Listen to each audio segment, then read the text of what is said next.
Philia Books Limited presents 4 Seasons of Loneliness, A Lawyer's Case Studies by J.W. Freiberg. Read by Mark Bramhall. Dedication. As I understand it, what has held the moon and the earth in a stable celestial state throughout the lives of all the poets who have looked skyward is the dynamic balance of gravity pulling the moon in and centrifugal force propelling it away.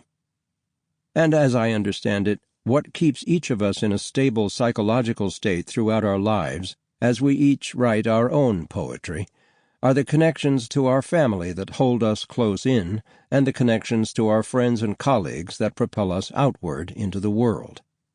And so I dedicate this humble work to my family and to my friends. Many years ago, my father gave me a photograph of my grandfather as a 4-year-old, which was taken with his father and grandfather. When my son turned 4, my father, my son, and I had a picture taken of the 3 of us in the same pose, with me holding that earlier photograph. So in the second photograph there are 6 generations of my family, and at just about the time this book is published, a 7th will be born. We each have these family roots, and they serve to bind us in the passage of time, just as gravity keeps the moon in the next poet's view. This book is dedicated especially to Justin and Sarah, and to Nini and Luke, and to Julie and Nina and their children, my wonderful family members who hold me so close.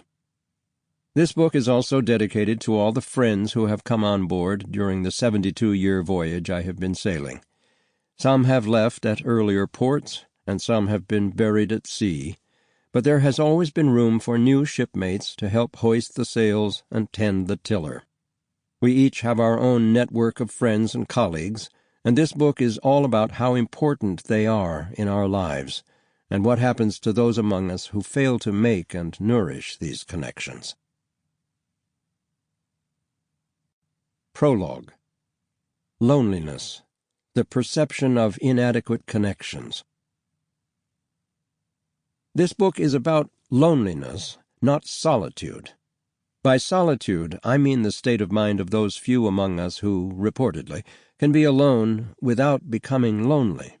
The proverbial monastic in a cell abiding by a vow of silence, the Buddhist monk sitting in meditative repose year after year, or the recluse whose psychological makeup requires seclusion.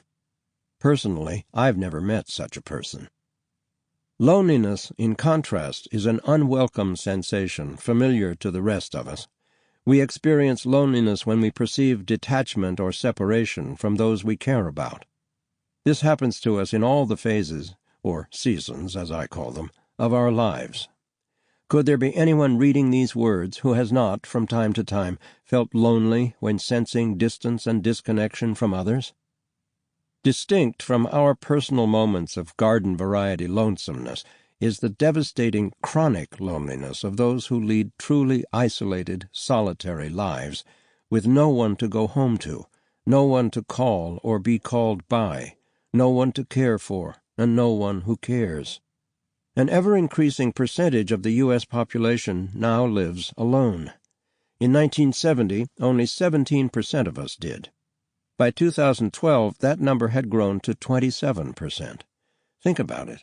Between 1/4 and 1/3 of American adults live alone, eat alone, and sleep alone.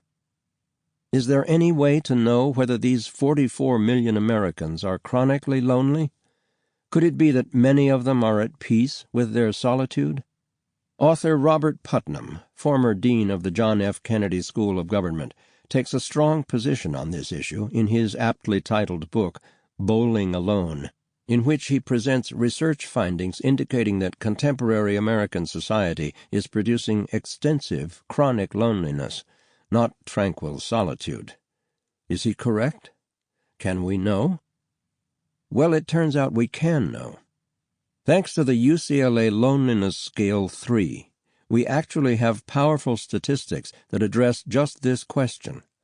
Today, more than 44 million American adults over age 45 suffer from chronic loneliness as measured by the scale.